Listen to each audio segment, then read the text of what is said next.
But before we get started, I wanted to continue a practice that the city of Sacramento has been engaging in, and that is to acknowledge and honor our indigenous people.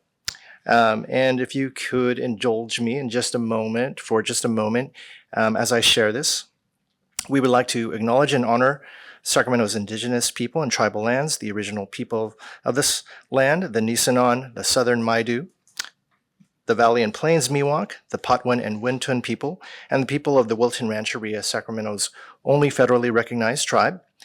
May we acknowledge and honor the Native people who came before us and still walk beside us by choosing to gather today in the active practice of acknowledgement and appreciation of Sacramento's indigenous people's history, contributions, and lives. With that, I also wanted to acknowledge the Office of Arts and Culture's amazing staff that is here with us today. You're going to be hearing a lot from Melissa Cerrone. We also have Diana Rufner, April Bryce, Alan was helping set up earlier today, Alan Timoteo, Richard Falcone, and our department director, Megan Van Voorhees. All right. So are there any commissioners? I think we were expecting a couple of commissioners. Well, if they come through, I'll be sure to acknowledge them as well. And at this time, we wanted to bring up Liz, board member with Celebration Arts, here to tell us some fun news about a current theater piece that you can see right here on this stage, actually behind this screen. Liz. Thank you. Actually, I am not a board member. I am the marketing and community development manager, but we do have board members in the house. So can our board members who are here with us stand up or give a wave? There they are.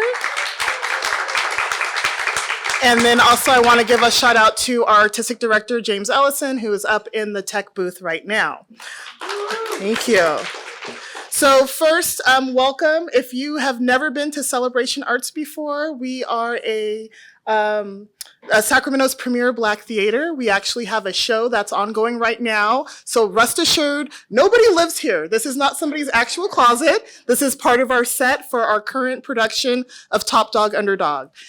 For everybody who is here tonight, we are actually giving away 2 free tickets to the show. So if you did not get your flyer that looks like this, that has the coupon code on the back, please see me out front, and I'm happy to give that to you. It's a wonderful show. We just opened last weekend to some rave reviews, and thank you. Yes, there's some people in the house today who's seen it, who saw it last weekend. Yes, it was amazing. And also our board member, Andre Ramey, it's his wife who is directing the show, Dr. Melinda Wilson Ramey. In addition, we are halfway through our season of Black Girl Magic, and we have these flyers up front. On the back actually tells you the rest of the shows that we have for the remainder of the season, so feel free to pick one of those up as well. And then my last announcement is that we're doing a Juneteenth art walk on Juneteenth, Wednesday, June 19th, in partnership with B Street Theater. It will start here at Celebration Arts, bright and early when it's still cool at 9:30. We will have a series of music, we have some musicians, we have some dancers, and our board member, Dr. Halufu Asamari, is going to be kicking us off with a libation, and it's going to be a wonderful event. We're just going to be here for a short time, 45 minutes, and then led by Element Brass Band, we're going to do a second line, thank you. A second line style walk down to the Sophia. It's just a few walks away, not too bad.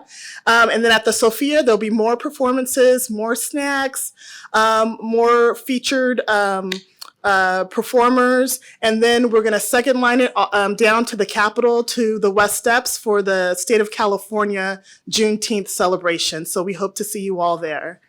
And other than that, I think I've said all my announcements. So thank you for the opportunity. Enjoy. Thank you, Liz Baidu with Celebration Arts, and thanks again, James, up there in the booth. So before I hand things over to Melissa, I wanted to acknowledge our District 6 Commissioner who just walked in, Justina Martino. Thank you for being here. And thank you all for being here. This is kind of our first foray back into the community, which is extremely important for us to learn from you with open ears and minds and hearts. And this is really an important way for us to stay engaged and informed by the thoughts and ideas that you have. So with that, I'm going to hand it over to Melissa Cerrone, and she'll be sharing what we're here today to talk about, a guaranteed basic income program, a potential guaranteed basic income program for artists, and maybe starting with a reflection on some of the things that you were sharing outside in the courtyard. Melissa. Whoops. Thanks, everybody. Thanks, Jason. Yeah, I mean, this is, I have to say, this is my first time back out into the world doing events like this. We used to do this all the time, have community events, have listening sessions, have town halls, and we've been doing everything on Zoom. So it's exciting, a little frightening. I got to get my, sea legs back. So be patient with me as I go through this. And really, this is about you today. I'm going to do a presentation. It's really going to be pretty brief because we want to take time to hear from you, but we just want to set the background and give you some context. So that's it. Again, just thank you all for being here. So next slide. I'm just going to go over the agenda really quickly about our presentation and what we're going to be doing.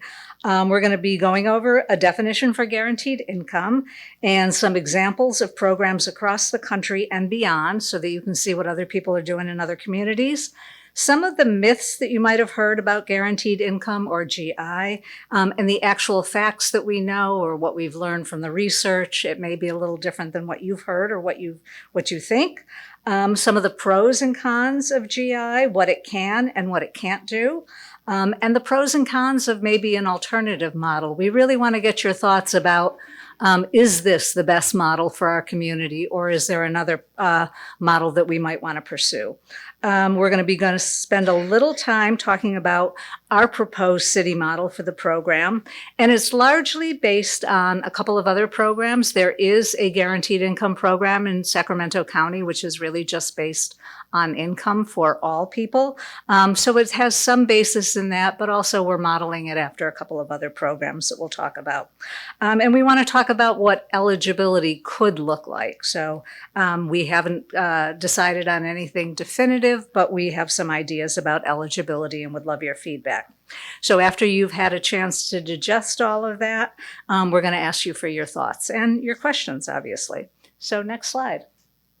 So first we're going to start with a definition of guaranteed income. Guaranteed income, or GI, is an unconditional cash payment accessible to individuals or families who are most affected by income equality.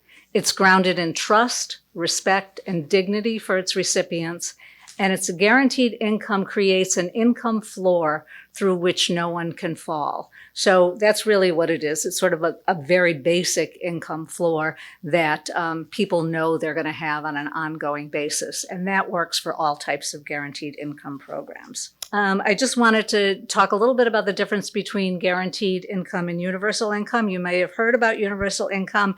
It's very similar to GI, but that refers to a concept of all people getting a set amount of regular cash, regardless of their income or their need. So you might be familiar with Andrew Yang. He was someone who was running for president, and his candidacy, one of his platforms, was based on UBI.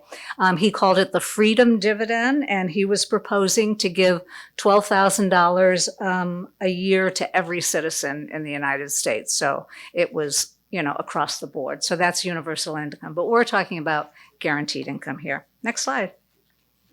So who is it for? Guaranteed income is really targeted to the people who need it the most.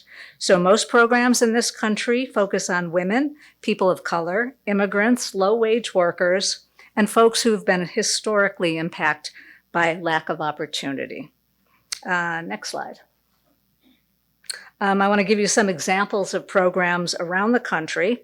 The first one, the Magnolia Mothers Trust, is the longest running ongoing GI program in the country.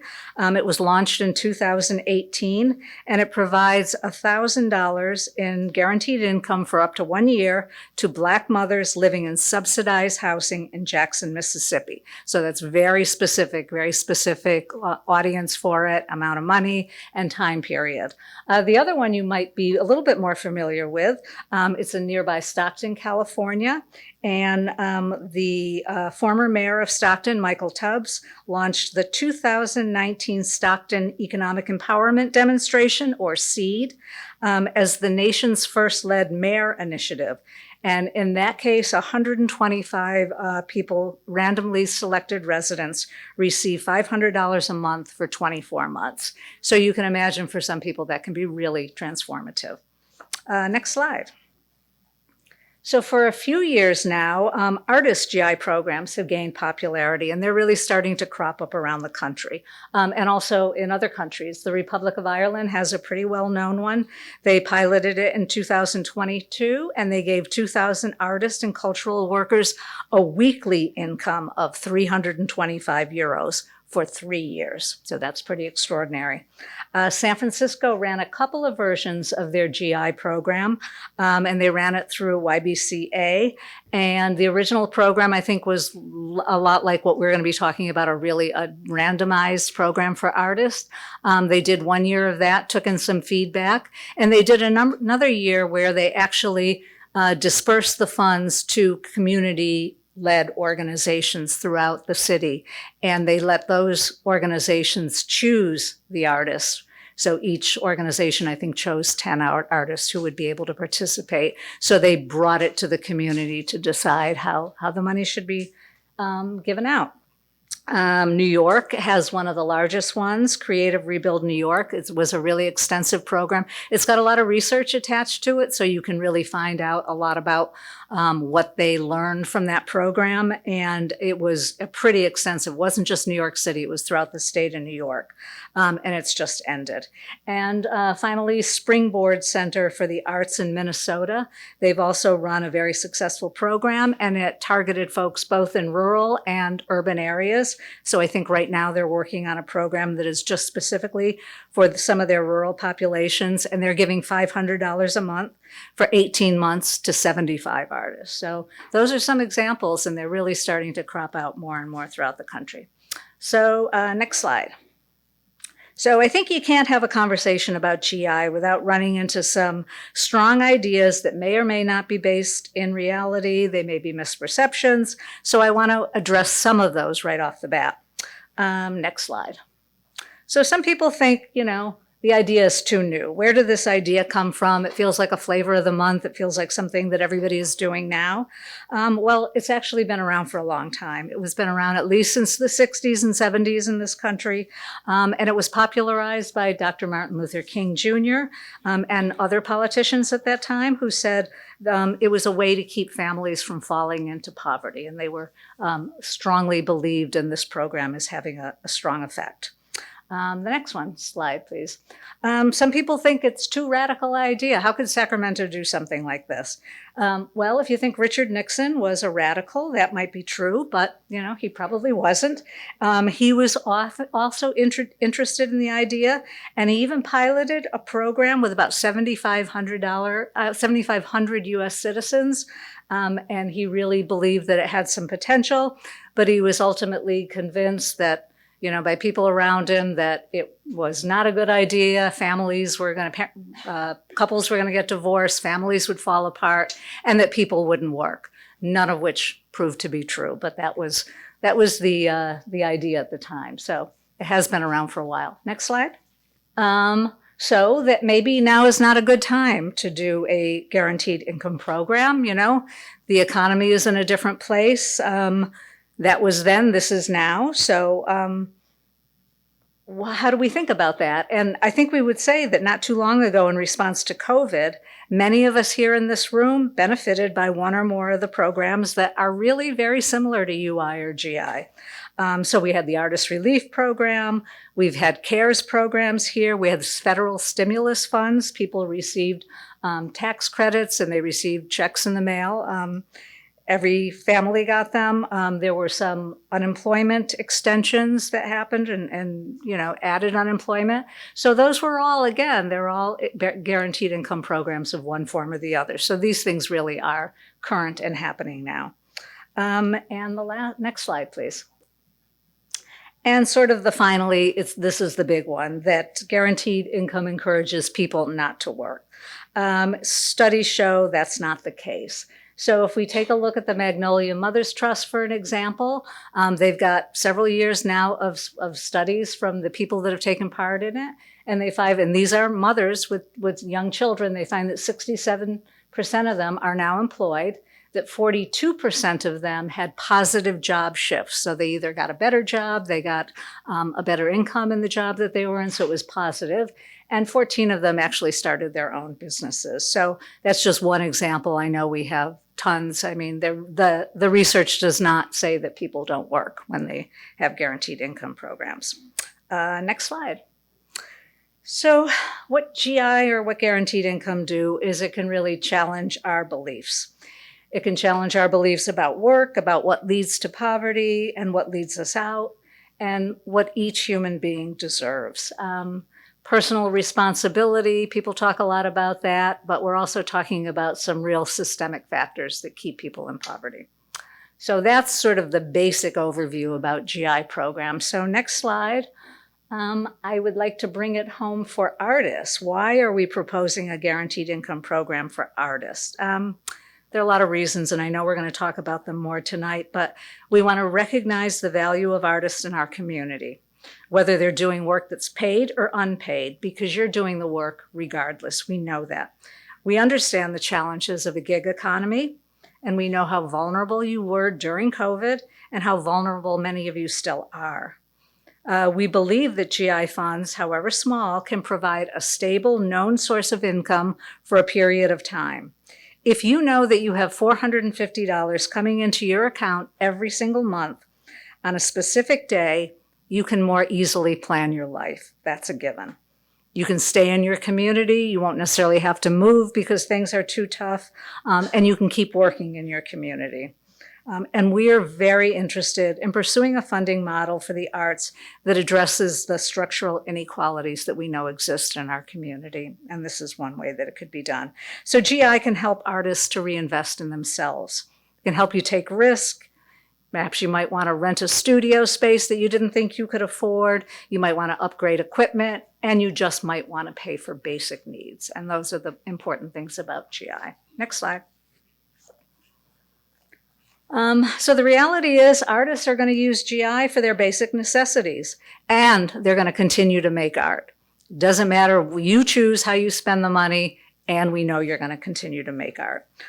Studies do show that recipients of GI funds are more active in their communities, they continue to work, and they often find new work, and their overall physical and emotional health improves. And we can't emphasize enough that artists contribute to society in ways that are not often valued or paid for in the marketplace. So next slide, please.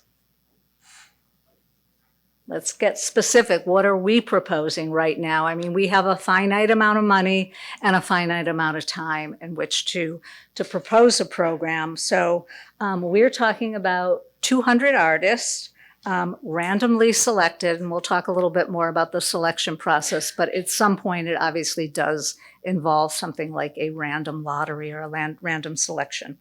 $450 a month for each artist, which tends to be just about in that sweet spot, the middle of where GI programs are most successful, and for a period of 18 months. So that's what it would look like. Next slide, please. How it would work is we would not be doing all of this vetting. We would be working with an administering organization. We're talking about working with the United Way. They have success at doing GI programs here in Sacramento County, so they understand the ropes and they understand how to do it well. You would complete an application to provide your basic information. You would have to provide proof of residency. You'd have to be a Sacramento-based artist, and income eligibility. And if you're eligible, you're entered into the randomized selection process. And then when we're down to a specific number, we turn all income eligible applicants to and this is a lot of what we're going to talk about. We're talking about working with a committee or a panel to review your practice eligibility. And we're going to talk about that separately in a moment, so I'll hold off on that. We'll go through a screening process with each person who qualifies and is part of the final group, just to make sure that you understand the impact on any benefits you might be receiving. So a lot of people have access to whatever benefits, whether they're federal benefits or state benefits. Some of those could be affected by this additional income. You know, when your income changes, sometimes benefits go away or they're reduced. We want to make sure that people understand them, because there may be some that you wouldn't want to lose and you couldn't lose. There is a potential, particularly with state benefits, for us to negotiate with the state and make sure that those are preserved. But we want to make sure everybody understands that. So, and once everybody has decided to proceed, we get down to the 200, and that's the sticky point when you start with a huge number of people and you're sort of funneling down to that small number. Okay, and then once we have the 200 finalists that have gone through all the steps, then we would end up setting up an account. It's usually either a debit card or an actual bank account, and we would talk about that later. Next slide, please. I want to talk a little bit about the difference between a guaranteed income program and other types of programs that we could use to support artists. Because obviously guaranteed income is not going to be for everybody. So there are other options that we could pursue, and there are other models. So let's talk a little bit about what guaranteed income does and what other models do. So this program, again, is based on need. So artistic quality that you may be used to seeing in other types of grants or application is not judged. You can spend it on whatever you see fit. There are no qualifications for how the money is spent. The application, it could be relatively simple, but again, once we start adding layers of having to just submit certain tax forms and things like that, but it's simpler in terms of you don't have to propose a project or anything like that. You're not going to be expected to submit progress reports. You're not required to make new work. You're not required to perform, although we know you probably will, but that's not part of the requirement in a GI program. And again, you decide how the money is going to be used and what's good for your practice. Next slide, please. So this is compared to what maybe we would look at a more traditional artist fellowship program or an artist grant program. If any of you remember the Seeding Creativity program we had or participated in it, that was a much more traditional model. We accepted applications. It was based on certain levels of, your artistry and what you were going to do. It was obviously very project-based, so it would have to go to a panel. A panel would review the application and decide if that project should move on for funding. It's not based on your income then, so it has really nothing to do with how much income you have or your family has. You would have to spend the money on approved costs. So there are, obviously you'd be doing a contract with the city, and there are certain costs that you can and can't spend your money on. So no living expenses. And then you would need to meet certain criteria by the end of the grant period. You would have had to produce whatever was requested of you during this project. But there are lots of models around this program.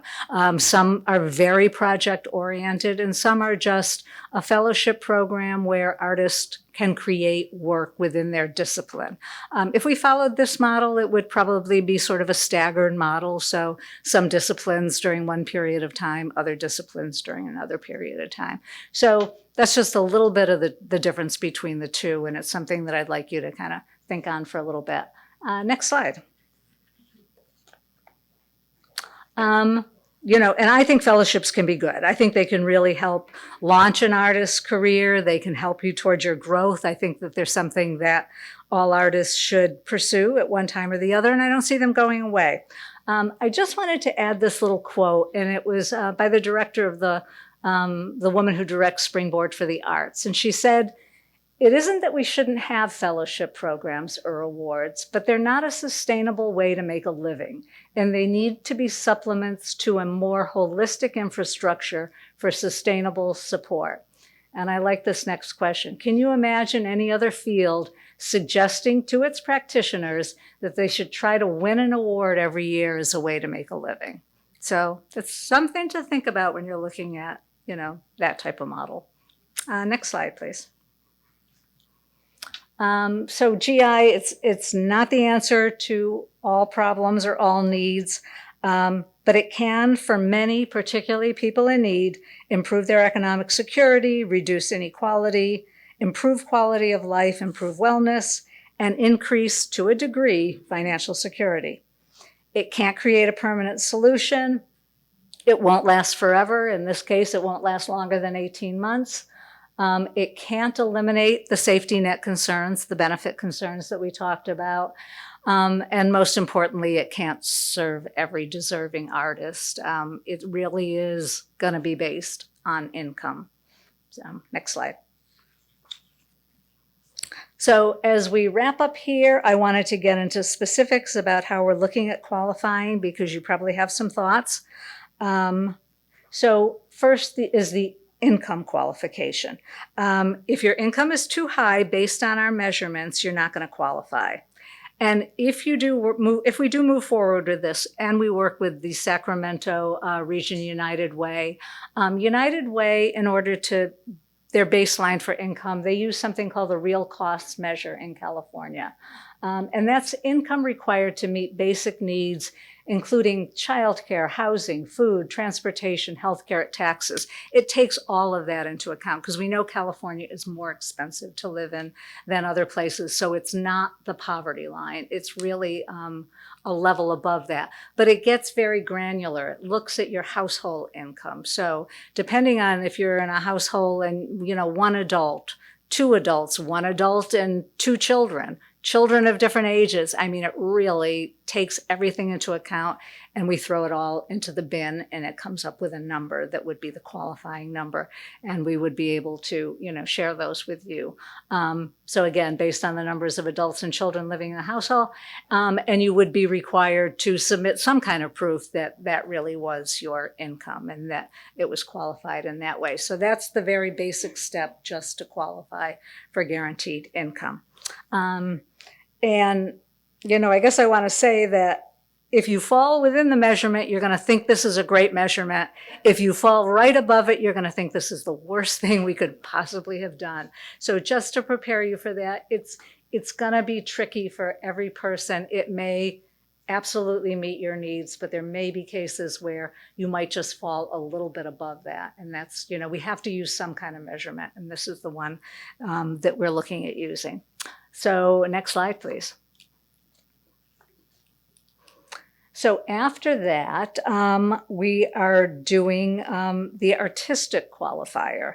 So to make this program specific to artists, so it's not easy, but it's more straightforward to just do a general population guaranteed income program. Now you're throwing in what makes you an artist and how are you an artist in the mix. So very quickly, first of all, what disciplines are going to be recognized? I mean, there are a lot of people that can make a case for so many artistic disciplines. We are probably looking at relatively traditional disciplines, but that hasn't been completely decided. And I would love to hear more about if you feel like, you are in a discipline that you feel like should qualify you as an artist. We should at least, hear about that. I think when you get into things like media arts, for example, then you can really open up a very wide range of artistic categories, and we need to decide what's most appropriate. So after that, we would be looking at, are you someone that has been making money out of your artwork? So there needs to be some kind of way that we can look at, are you a professional artist? So this is one way you could qualify, and that would be income from your artwork. So over 3 out of the last 5 years, and this is, a number that hasn't been set in stone. If you've made over $6,500 per year, 3 out of your last 5 years from your artwork, you qualify. Now, we know that that shouldn't be the only way that you qualify. We know that there have been many reasons that people, either it's the type of artwork they do, how they share their artwork, or what's been happening to them over the last several years, that there should be another way that you can qualify. And we are looking at that, which it's called commitment to artistic practice, which I think is really an interesting way of looking at it. So how are you able to demonstrate that over the last 5 years, you've been heavily involved in your practice? And in that case, there would be some kind of portfolio review. And we'd be, again, looking at least 3 out of your past 5 years. How have you committed to your practice? What have you done to, learn more, increase your abilities? How have you committed yourself?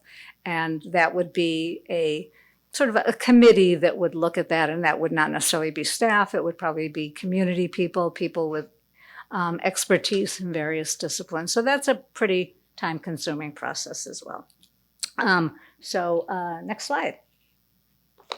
Okay, so that's a lot, I think, to take in all at once. And really, right now we're in a listening place. We've done some work on this. We have moved it along to a certain extent, but we don't have all the answers for you. So some of you may really have some questions. We might not be able to answer all of your questions or even a lot of your questions, but we want to hear from you because this is not set in stone, but is a direction that we also feel really strongly about for many reasons. So would love to, hear some of your input. And get some thoughts, get some questions. We're going to come around with some mics. And if you go to the last slide, we've got some prompts. That doesn't mean these are the questions you have to ask.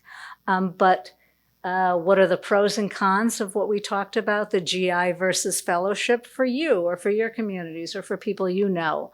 How do you feel about the qualifying by income? Is that something that concerns you? Do you feel comfortable with it? Do you think even if I don't, qualify, I'm happy that other people can qualify, or does this just seem not right to you?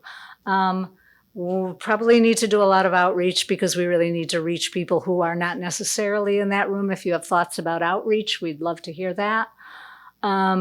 Concerns about benefit loss or reduction, would that be a real concern to you? Would it keep you from applying or from sharing this? Do you think there should be limitations on artistic disciplines who are eligible? And how do you feel about that kind of way I described our eligibility requirements?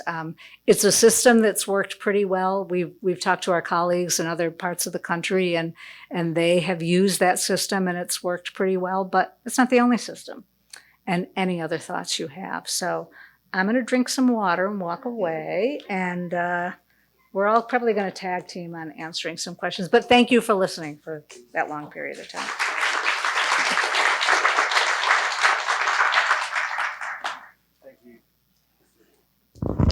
Thank you very much, Melissa. So at this time, that's exactly what I was thinking. I think that we have a small enough room, maybe just a show of hands. This might be a little different than other forums. I'm going to hold on to the mic. But I'm going to run up and down the aisles. Looks like we might have a low battery in one of our mics, so we can run this up to Mr. James Ellison up there.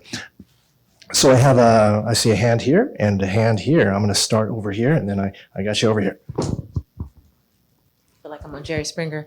I just had a question about the original outreach regarding guaranteed basic income, which I think was 2022 when Seeding Creativity was released. It was like, if you didn't get the Seeding Creativity grant, you were eligible for the GBI. And what was the process of that, and what happened at that point? And is that still going to be a factor? So if you got the Seeding Creativity grant, would you not be eligible for this? Oh, I can answer that. We were talking about GBI back then, and I think when we were talking about Seeding Creativity, we were telling people, hey, another opportunity will be coming along. It won't just be seating creativity. So to answer the second part of your question, you're still going to be eligible if you fit the eligibility requirements and you receive seating creativity. No problem. So you won't be restricted if you received seating creativity. Some details TBD, right? Yeah. Correct. Okay. Katie, Oh, you're holding our hand. sorry, I apologize. I'm just kidding. Thank you, Jason, Melissa, and Megan. I appreciate you guys. I'm curious about the based on the household income and adults in your home, and I'm curious if there's any consideration for an environment that's not a communal living environment. Say you're not living with friends or you're not living with family, but it's a shared space. It seems inappropriate to consider somebody's income in that scenario, and so I'm just curious about any considerations around that. I think it's still based on whatever appears on your tax returns. So it's really, Your dependents or your Exactly, in relation yeah. to your money. yeah, So, which also could be, you could have, elderly or, parents or people that live with you. Is there a hand here and then here? Hi. Maybe a weird question. I just want clarification because I know there's some programs like food stamps where they ask you every couple of months and they give you a hard time about the applications and then they suddenly take it away. So is it actually guaranteed for the full 18 months? Because I know there's no progress report for the art that you're doing, but is there a progress report for income or anything like that, that it can just suddenly be taken away at any point? I've never heard that the one that we have here can't be taken away from you. So once you qualify, you stay on it. If for some reason you had a change in your household, we're expecting that. So no, it's not going to take it away. So if you win the $3 billion lottery, then You're going to donate it to somebody.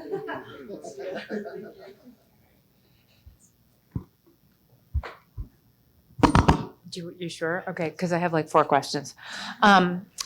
sorry, that's all the time we have. My first question is, what is the metric for success for this program? In other words, when you were looking at these other sort of test cases of GBI, what was the metric for success if you're not, if there's no project at the other end of it? How are you measuring the success of the program? And then to piggyback on that, how did you arrive at the number 450? In other words, like, surely there has to be some math and some calculus involved in like what is an effective monthly income for these artists. So how did you arrive at 450? Was it just like, this is all the budget money we have? Or like, how did that come to be? And then Wait, can I Would we, start? Can I wanna start with pause those and first? take a Okay. All right. So the first question was, see, I already forgot your first question. what's the metric of success? The metric of success. Still to be decided. We are really still working on this. Please don't consider this a launch. This is preliminary. We are working, we've had a lot of conversations with just about everybody who's done a GBI program for artists in the country. So we're looking at some of their metrics for success. There's also evaluation built into this program. There's a lot of anonymity involved in guaranteed income programs. So we're not blasting your names across the city. These people are the ones who've taken part. But there are ways that you can, see how money is spent.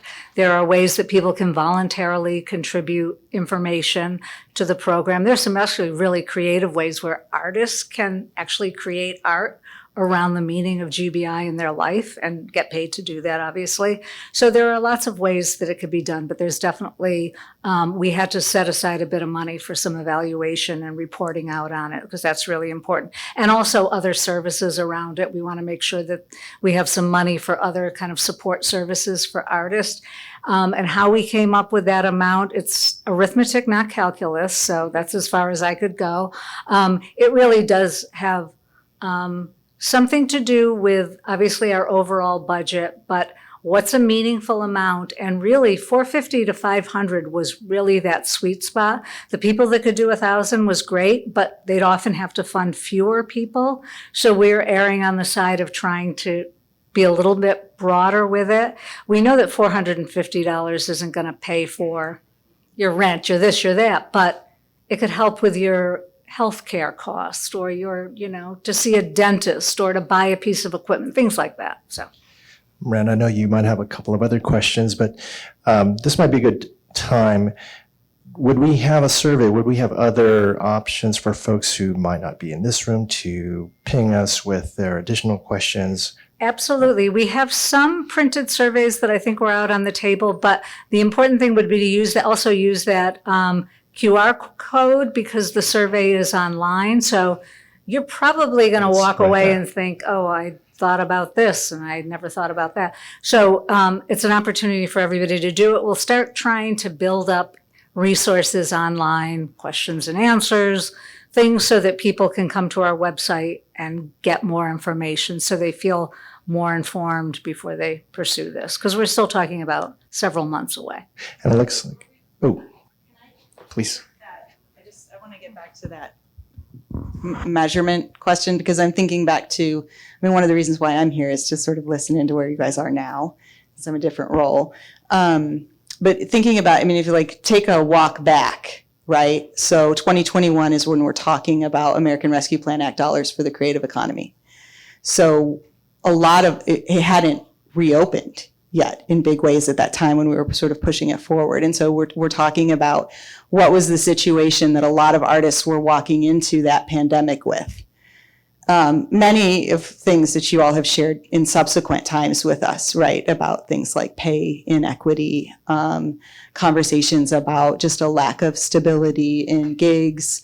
Some folks in the music community were like, who I know that, hey, we've been getting the same pay for the gigs for the last 30 years, right? So these are the kinds of things that were impacting us. So when we think about, what does creative economy recovery look like in that sort of context and at that time and trying to push it through, you're saying well, how do we make sure that we're preserving the talent base? So for me, that was some of you may have seen the presentation that I did to council when the question came up, because it did come up in front of council at the time. And it was, why this? Well, a big part of this is about talent retention, because we have raging housing costs, very difficult time, a lack of stability, and also these other issues. And so this is a way to sort of smooth, some of that for people within the community. So that, I think I would just like to add that as a part of why a GBI as opposed to other things.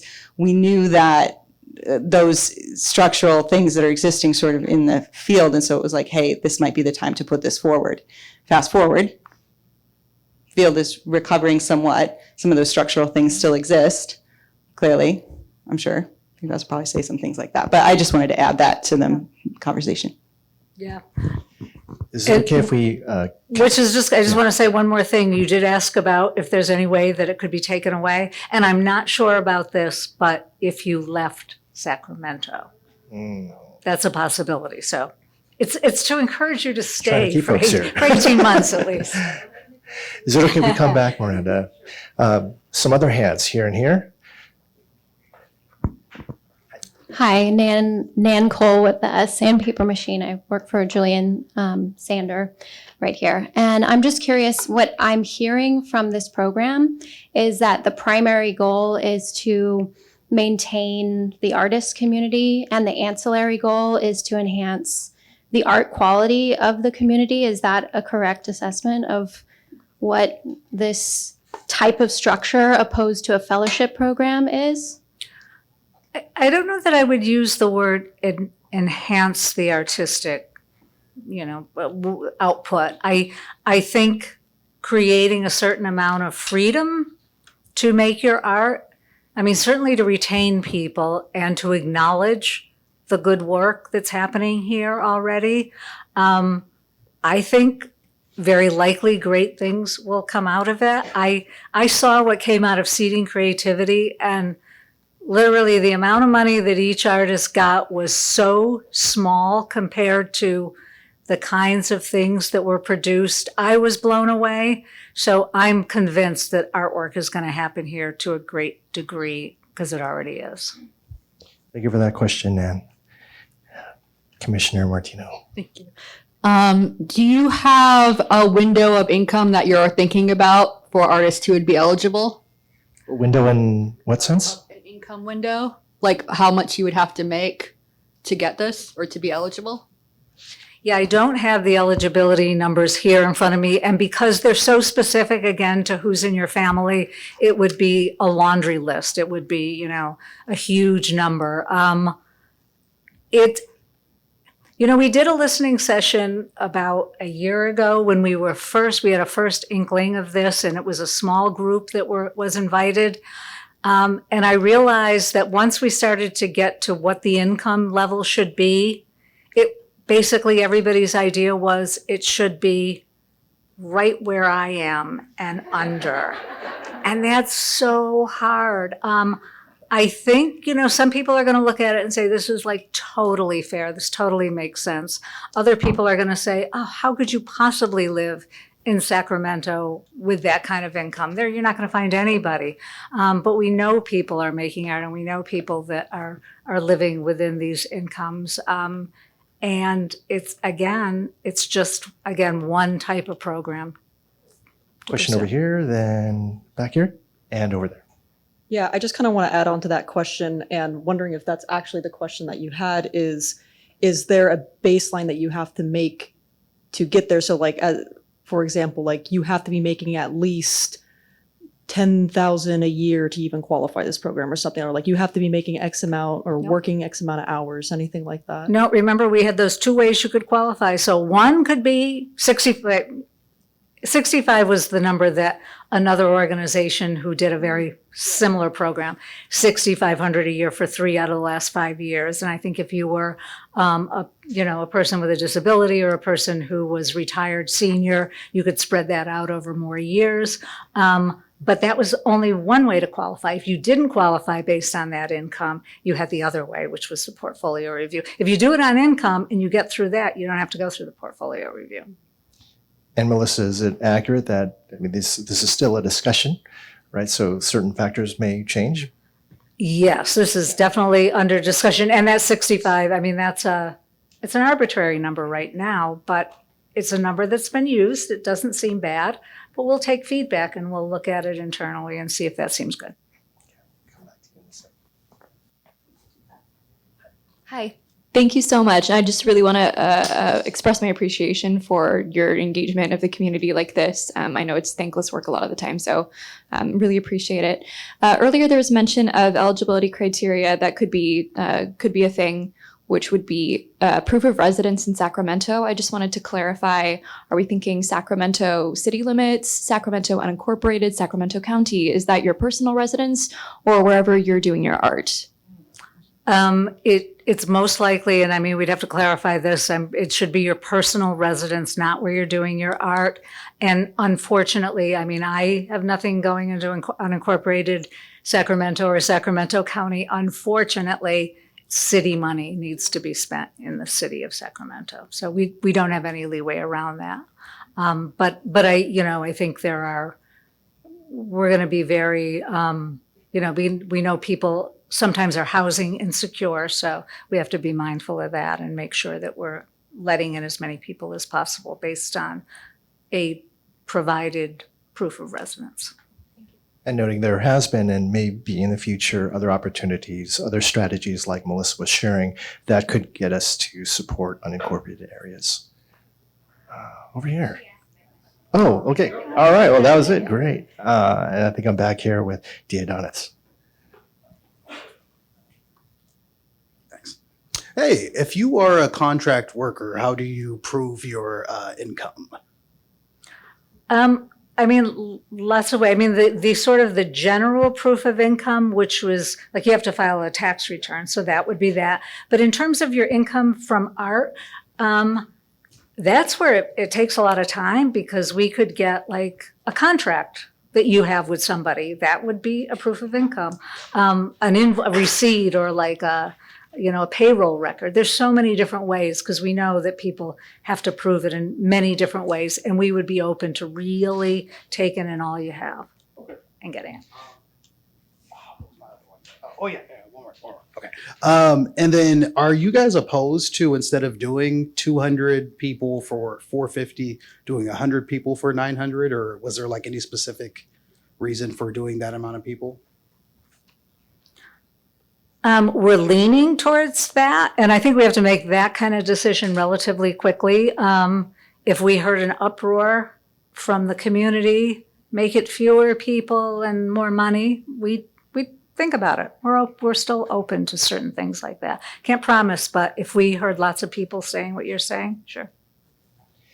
I want to thank Sean Hidalgo, videographer, working artist. He's also helping document today's event. Jeff. Yeah. Go, Sean. For the 6,500, because you're also talking about the different categories of artists, how are you expecting certain artists to prove that? Are they supposed to say, hey, I am a painter, I made 6,500 painting? Because as we all know, for a lot of artists do a lot of external type of work in their art. Like filmmakers don't usually just make money off of film. We make videos for dentists, stuff like that. So how are you gonna separate what they're actually applying for as an artist and what money they're making? You had me until you said making videos for dentists. You really lost me a little bit on that one. I honestly don't have a hard and fast answer for you. I mean, ideally it would be, and I'm glad you brought that up, because you're right. People make money, selling their artwork, but teaching art in a classroom or whatever it might be. So we would look at different ways, different components, but there may be something that we'd say, that worries us a little bit. We're going to ask you for the portfolio. I mean, we're going to have to make some tough decisions at some point. So we want to make sure that it's really focused on yourself as an artist, instead of, it gets fuzzy because you're talking about commercial practice, but that's still artistry. So can I say we have no answer for you yet? Okay, follow up. Because I think that goes back to one of your other questions that you had of what classifies as an artist, and we know it's a subjective category. Yeah. So then how do we as the artist or all the other artists know what to apply as when they're making money? You know what I'm saying? Yeah, I really do want you, that's why I really want everybody to fill out the survey, so then we'll collect and it's an anonymous survey, you don't have to put your name on it, but we'll know what field you're in, we'll know what discipline, and if you can get really specific about what that is, then we could say, oh, we forgot to think about including this, or did we include this? So I'm sure we'll get questions. We really want to be as broad as we can, because we know you're working in so many different disciplines and fields of art, so but there will be some things, culinary arts, I'm going to tell you right now, is probably not going to be part of it. I mean, we just have to make some tough choices to fund people. I just wanted to sort of dovetail on the question and comment that came before, which is that if the criteria is not the quality of the work, then what is the criteria for, I know poets have been writing for 25 years. They never made $6,500 in their life. So they're definitely going to turn in a portfolio. Yep. Who is judging that portfolio? And then who is the criteria? What's the criteria? Is it just quantity at that point? I mean, there will be some really specific questions, and you will know them way in advance so that you can prepare a portfolio. The people that we had talked to, and they were, it's an organization in Los Angeles that provides opportunities for artists, subsidized housing. So again, probably the only thing that's as exciting as a guaranteed income program is a housing program that artists are eligible for. And I think they got something like 9,000 applicants for that program. So they had to do this commitment to practice thing. And the criteria, it's interesting, and we may fiddle with it a little bit, but it's really about how do you prove that you have a commitment to practice? Are you mentoring? Are you working with a mentor? Are you taking classes? Are you improving your skills? How are you demonstrated that you're committed to practice? So we would probably ask you to show us work over a 5-year period. And that's when we would depend on a committee that would have to have representatives from all the various disciplines, or as close as we can get, so that they could then recommend, oh, I see this artist has really, experienced growth. There's a great volume of output, whatever it might be. And that hasn't been 100% decided, but it's not about, oh, I really like her work or their work. I think that's great artistic quality. It will not be that. Mikey, did you have a question? So another one down here. Okay. Other questions? Back to Katie. All right. Hi. Sorry if you already answered this. Will it be taxed? Yes, I do believe it will be taxed. That's why we talk about benefit 1099 and stuff. I can't answer that yet, but we can get that information for you. We'll get it. So we don't, so But why I can't tell you how it will happen, but yeah.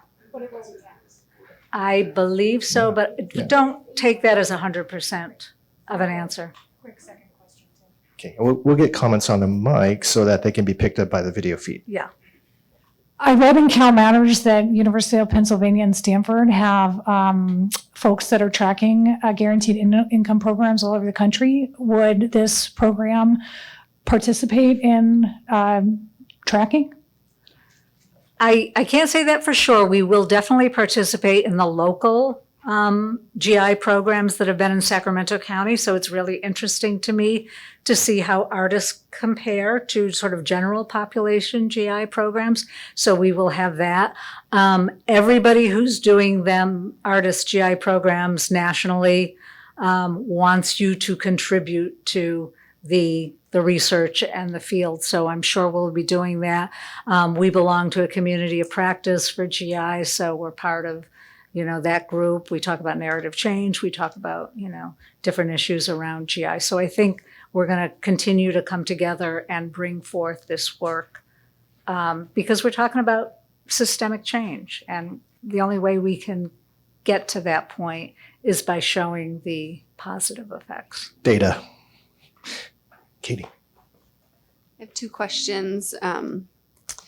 Has there been or will there be a review of who is included and excluded with the eligibility criteria? Like, do you have some sense of of the 100% of artists in Sacramento City, this criteria lends to 50% being included and 50% being excluded, and exploring that a little further? We definitely don't have that, because that would mean that we would have to have some really good income information about individual artists. And again, artists are working in so many disciplines. Did we have that through? I thought you had something on individual artists, but we didn't have specific income levels. I'm trying to think through. We had, when we did CARES, so there's a couple of data sources that we have. We have all of the CARES funding that was invested in individual artists. So there's some data in relationship to that. But remember, you had to do that based on income loss. So that doesn't necessarily take into consideration, hey, this is the income against this real cost measure kind of thing. So it is, we don't have data on individual artists about right now about what their incomes are, right? So that's a fact. And this is, so there's that element to it. We do have federal data that can come from the community. So we have subscribed to a tool called Creative Vitality Suite. That tool has data on individual artists from an income perspective. It gives us some diversity data as well, but that information is taken from the American Community Survey. So it's however frequently that is done. So, every data set has its strengths and its limitations, but those would be the ones that we have access to. Yeah, and I think just one thing just to back and reinforce, if you consider the first piece of this, that a guaranteed income program in all of the constructs are very much based around an income threshold first, right? And then there's the qualifying factor here in terms of being an artist. I just wanted to reinforce that because I don't want to confuse the two questions. Like in a guaranteed income model, that what Melissa brought up with the real cost measure and how you relate to that would be the first thing in this model. And then because you can imagine, right? Like thousands people applying for this. And then the second piece of that, okay, well, how do we make sure that those folks that are a part of this are artists? In which case, what is the qualifying basis for an artist, which one could be income, and what would that look like? And that's where Melissa was talking about the folks down in the Entertainment Community Fund who does this, or commitment to practice, recognizing that there are differences in terms of various disciplines and how that goes. So I just wanted to reinforce that because there are two levels. And I think that is something to think about, like the income question here. I mean, obviously we want talent retention within the field and support and recovery and to address some of those issues. But it is like a key piece of what a guaranteed income program is in relationship to maybe like a fellowship program. We had a fellowship program in Cleveland where I was for about 8 or 9 years. And it was, it was unrestricted funds for the most part. So you can fund like political campaigns because it was public dollars. You can do those kinds of things. But the aim was to invest in yourself in whatever way and you had to do to work. So that is another viable model that's different, but took quality of work into consideration in terms of the selection process. So I just it's worth it for you all to really think about this as far as what makes sense for Sacramento. And I think you had a question way up there. Great. I'm going to go one. Did you have one more? Okay. And then if I can go back to Manavi and then to Janine. And just to note, it looks like we have about 10 minutes and then we are going to wrap.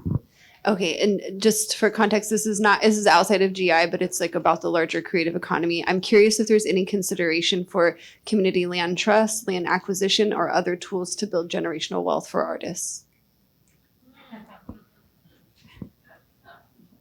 That's not my question.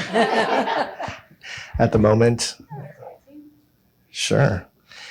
I mean, there are some really amazing models, as you might know, in San Francisco, CAST, and other places. And I think that Sacramento is ripe for that.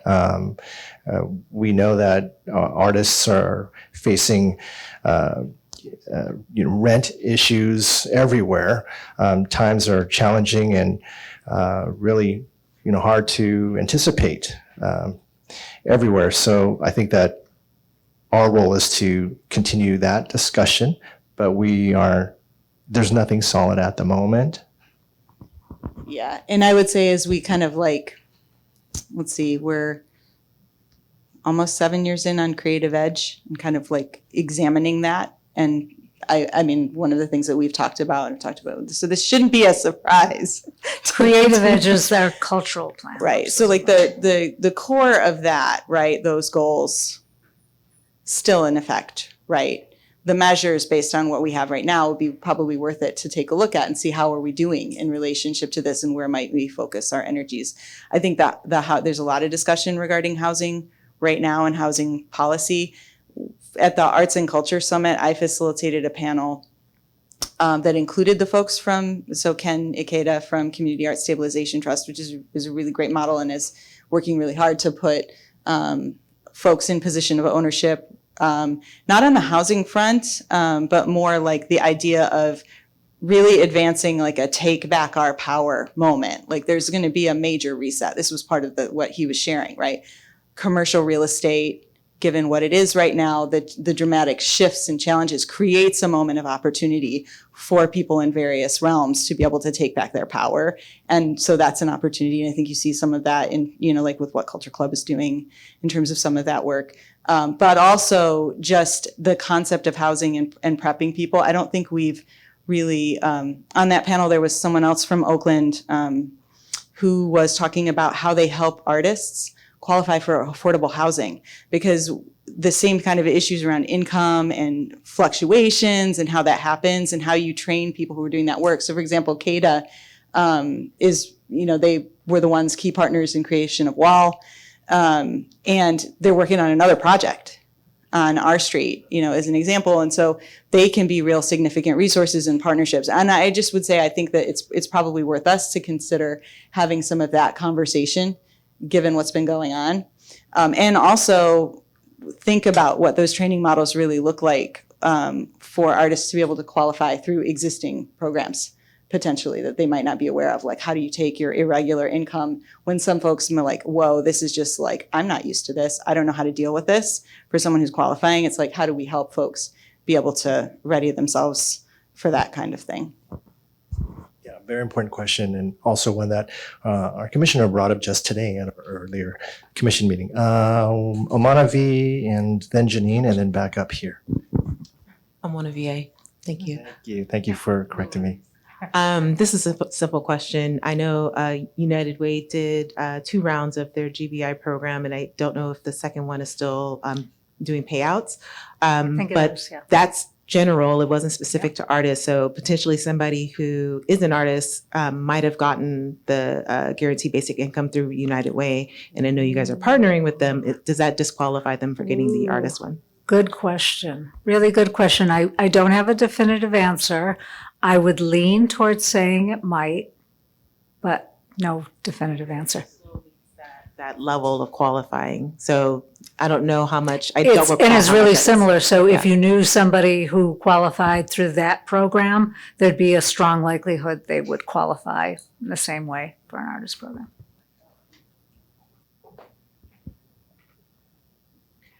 Thank you guys for putting this together. My question is about the survey. Is the survey just for us who are here, or would you like us to share the survey? Share it, and we'll definitely put it out some way. We'll probably put it in our newsletter. It's an ongoing thing, so yeah, definitely share it, because the more perspectives we get, the better.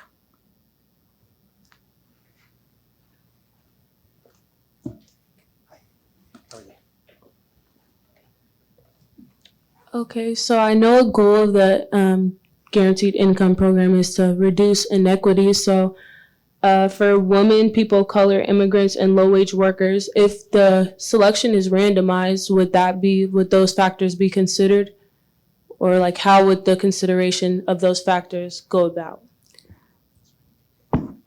I would say that's a really, really good question. I would say that guaranteed income programs, just the way they're designed right now, already meet that goal. You will see that the people that are able to take advantage of these programs in general tend to be women. They tend to be people of color. They tend to be people who have been disenfranchised one way or another. These are the people that these programs really are based on. So the goal is then, how do you let people know about these programs? You can't just go to the people that already know about all of your grant programs. You've got to really get out in the community and make sure you're going to all the neighborhoods. You're finding those artists who don't necessarily think that we have anything to offer them because we haven't had anything to offer them in the past. So it's really important for us to do that kind of deep community outreach so that people know about the program and think, yeah, this program is for me. Thanks. I'm wondering, James, would we be able to pull up the slide with Melissa's questions before this image? And we got a question over here.